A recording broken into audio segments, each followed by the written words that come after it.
তো আমুষি দেখবা আমরা এখন সামনে একটা আমল আছে শাদি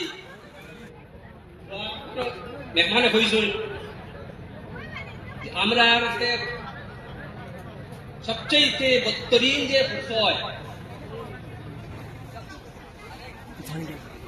যেটা আমরা শাদির রসুমত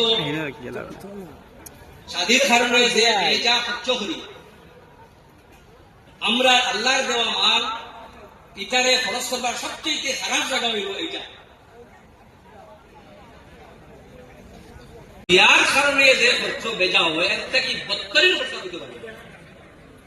এখন ইনশাআল্লাহ আমরা আয়োজন থাকি একেবারে এটা ওয়াদা করে যেতাম যেটা আমরা হর সময় চেষ্টা করিয়া যে আমরা বিয়া মসজিদ হইতো আমরা বিয়া বিলকুল কম খরচে হইতো আমরা বিয়ার মাঝে মেয়ে খুশি কিন্তু মেয়ের বাড়ি কিতা মেয়ের বাড়ি হইল ওরা বাড়ি দিন থেকে বিয়োগ আর ছেলের বাড়ি অলিমা করা এটা সুন্নত কিন্তু মুক্ত মেয়ের বাড়ির উপরে কোনো বুঝ হয় না আমরা বিয়াটা হলো ইনশাআল্লাহ আর আমরা